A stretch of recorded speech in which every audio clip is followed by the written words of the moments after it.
Before I tell you what happened, I need to talk about my mother. Her name is Linda Parker. She's 66 years old, with kind eyes and hands that never stop working. She raised me and my sister on her own after my dad died when I was 12. We didn't have much, but somehow she made it feel like we had everything. She worked 2 jobs, cleaning offices at night and serving tables during the day. She never complained, never asked for anything. Her joy came from small things.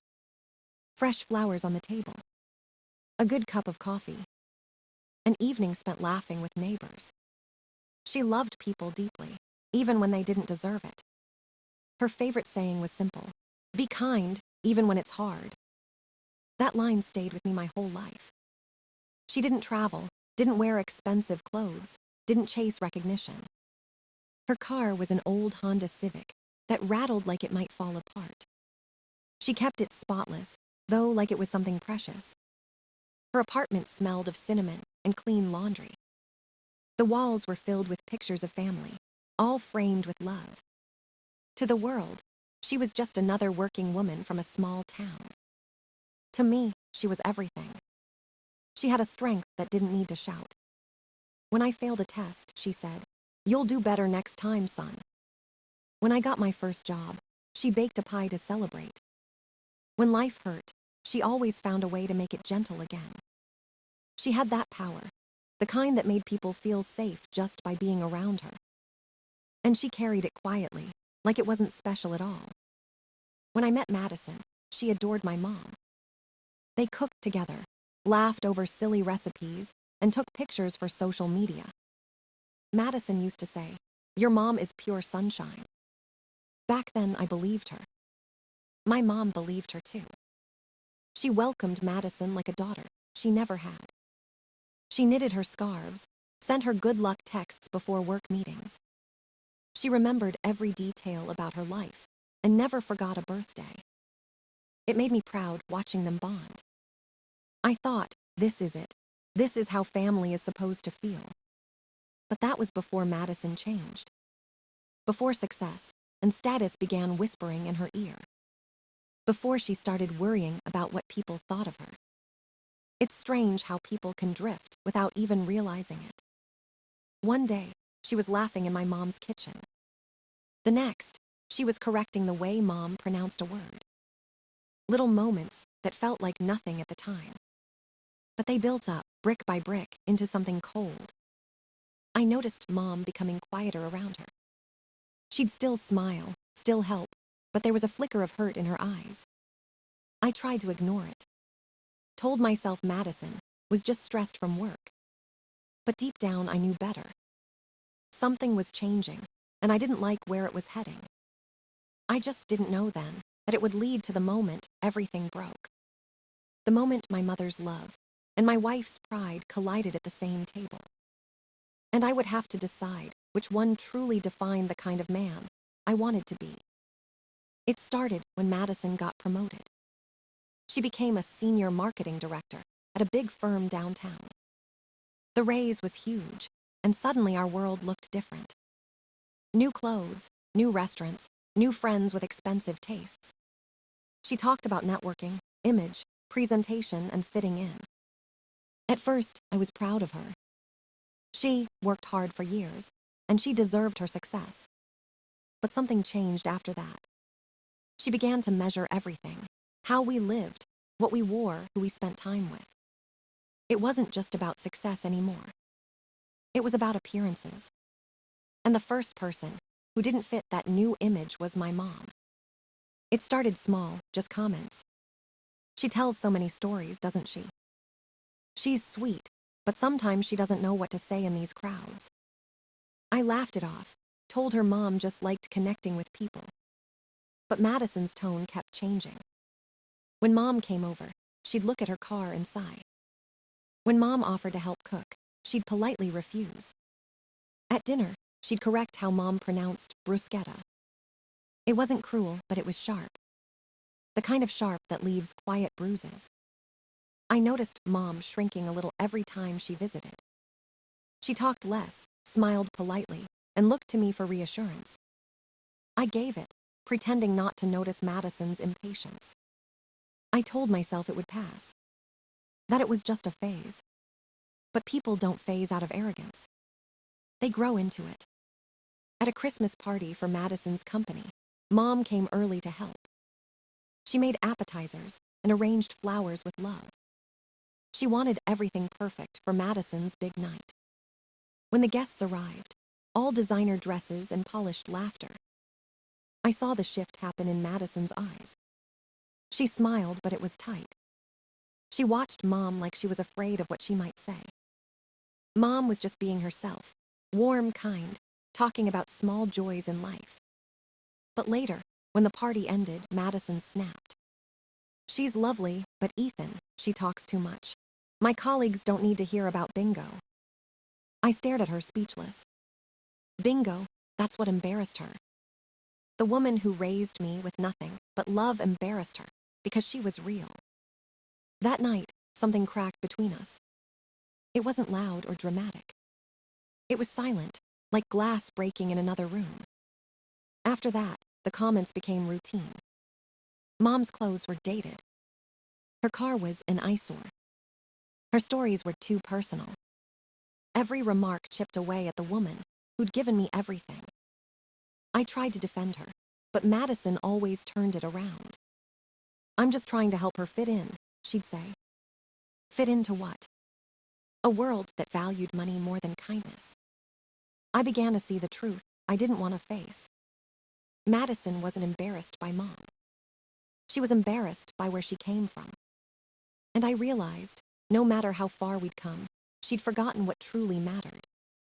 The person who taught me love wasn't enough for the woman who claimed to love me. And deep down, I knew something bigger was coming. Something I wouldn't be able to ignore anymore. Thanksgiving was supposed to be my favorite holiday. It always reminded me of warmth, family, and home-cooked food. But that year, everything felt different from the start. Madison's parents, Charles and Elaine, decided to host dinner at their estate. They were elegant, polished, and perfectly polite in a distant kind of way. They lived in a world where linen napkins mattered more than conversation.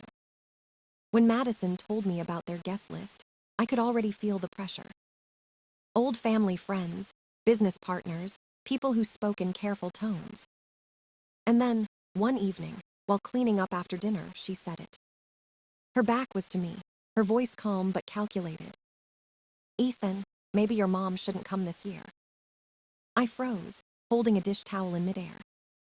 "What do you mean?" I asked, though I already knew. She turned, trying to look reasonable. "It's going to be formal. My parents invited important people. She might feel out of place." I stared at her, trying to process the words. Out of place. This was the woman who taught me what gratitude meant. "She won't care about formality," I said quietly. "She'll just be happy to be with family." Madison sighed. "That's what I'm worried about. Ethan, she's wonderful, but she doesn't fit with this crowd." There it was again, that word. Fit.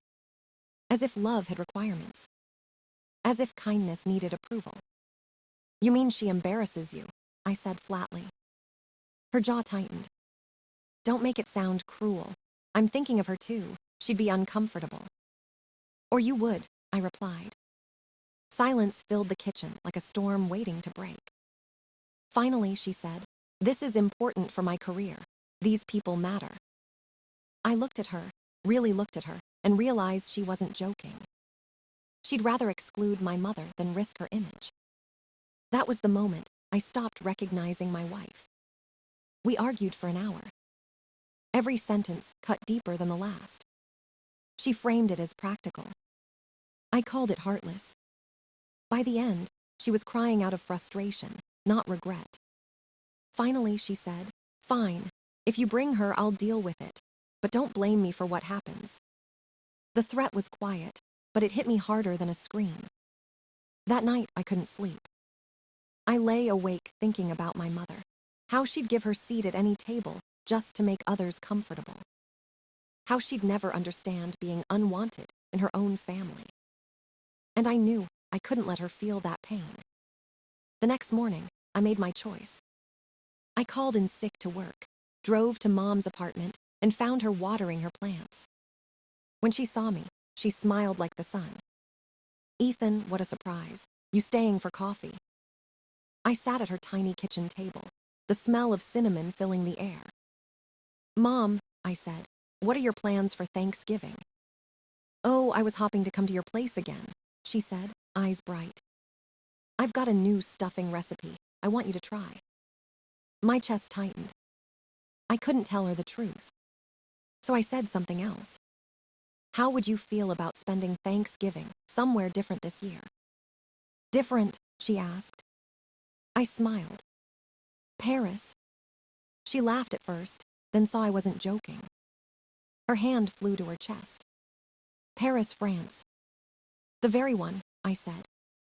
She started crying right there, whispering she didn't deserve it. But she did. More than anyone I knew. That day, I decided Thanksgiving would still be about gratitude, just not in the way Madison expected. The day we left for Paris felt like waking up from a bad dream. Mom was glowing with excitement, clutching her passport like a treasure. She wore a new sweater she'd bought on sale, proud as if it were designer. When we boarded the plane, she kept looking around, wide-eyed and amazed. "Ethan, this can't be real," she whispered. "It's real," I said. "You earned this more than anyone."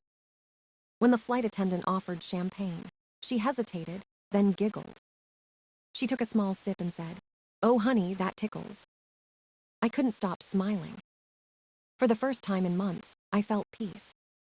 When we landed, the lights of Paris shimmered like a promise. Our hotel overlooked the Seine, and Mom stood at the window in awe.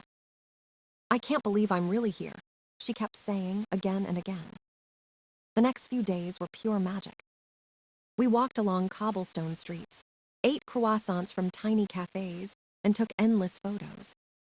Mom stopped to admire every flower, every window display, every musician playing in the square.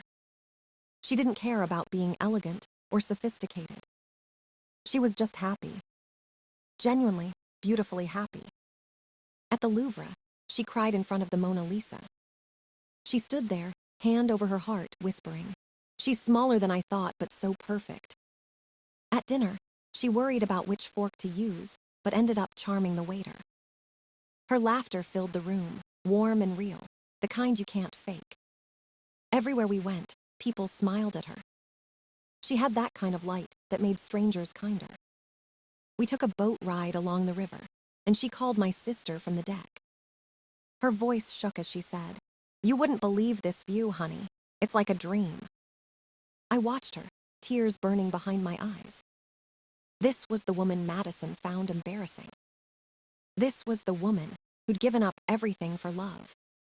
On our third night, we ate at a small cafe tucked in a quiet corner of the city. Mom sat by the window, watching people pass with a soft smile. "Ethan," she said finally, "why now? Why this trip?" I hesitated, stirring my coffee. "Because you've spent your life giving, Mom," I said. "And I realized I've spent mine taking. It's time I give something back." Her eyes glistened, but she didn't speak. She just reached across the table and held my hand. "I don't need Paris to be happy," she whispered. "Just time with you." I squeezed her hand, unable to speak. That night, as we walked back to the hotel, she stopped on a bridge overlooking the river. The Eiffel Tower sparkled in the distance.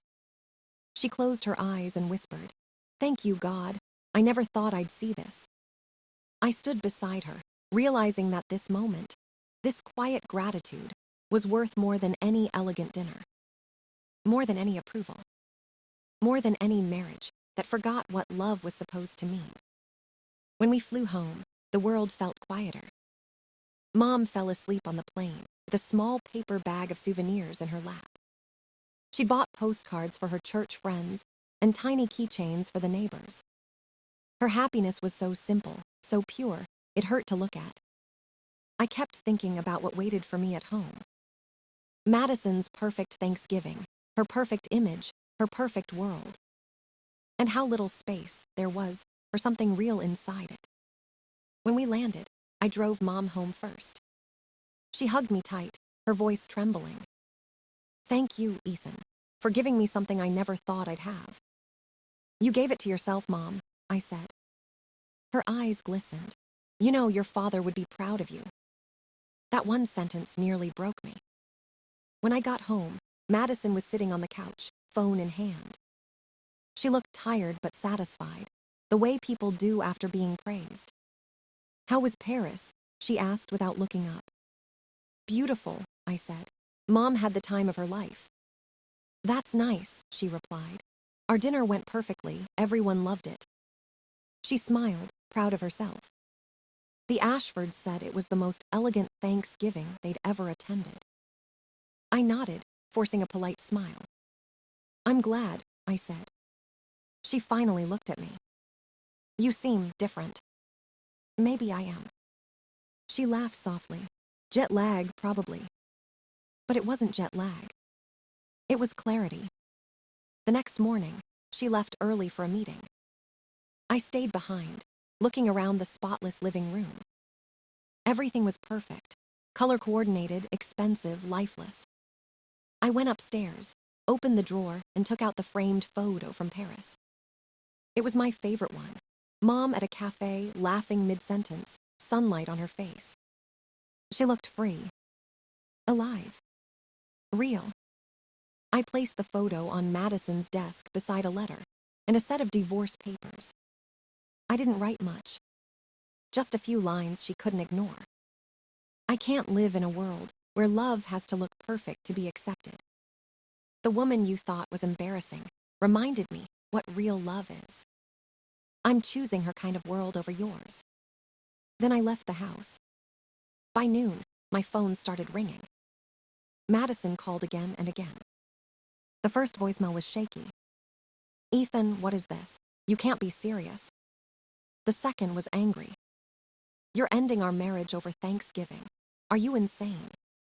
The third one broke. "Please come home, we can fix this." I didn't answer. I called my lawyer instead. "She got the papers," I said quietly. He paused. "How do you feel?" "Free," I said. "Sad but free." That night, Madison came home furious, waving the letter. She shouted, cried, accused, begged. I stayed calm. "It wasn't about Thanksgiving," I told her. "It was about respect. And you lost yours the day you thought my mother wasn't good enough." She stared at me, silent for the first time in years. I picked up the framed photo, looked at it once more, and knew I'd made the right choice. Because sometimes, walking away isn't about anger. It's about finally choosing peace. The divorce wasn't easy. Madison fought it at first, convinced I'd change my mind. She called, texted, showed up at my office in tears. She promised to apologize to my mom, to make things right. But the words didn't matter anymore. Apologies can't rebuild what pride has already burned. Eventually, she stopped trying and turned cold. She said I'd humiliated her, made her look like the villain. Maybe I had, but I wasn't sorry. For once, I'd chosen honesty over appearance. Mom found out weeks later. I hadn't told her sooner, because I didn't want her to feel guilty. When I finally did, she cried quietly, thinking it was her fault. "Maybe if I hadn't embarrassed her, this wouldn't have happened," she said. I held her hands and shook my head. "Mom, you didn't cause this. You just revealed who she really was." It took her months to believe that. But little by little, she began to smile again. We spent more time together, just the two of us. Sundays became sacred. Coffee, laughter, small joys. She still drove her old Honda, still wore the same soft sweaters. But there was something new in her eyes, peace. One day, while walking through the park, she asked me, "What if Madison was right, Ethan? What if I really don't fit in?" I stopped and looked at her, the woman who built my entire world from nothing. "The question isn't whether you fit in," I said. "It's whether those people are worth fitting in with." She laughed softly, brushing a tear away. "I guess I'd rather be the woman who doesn't fit than the one who forgets who she is." That was the moment I knew she'd healed. The divorce was finalized 6 months later. Madison kept her career, her new circle, her polished reputation.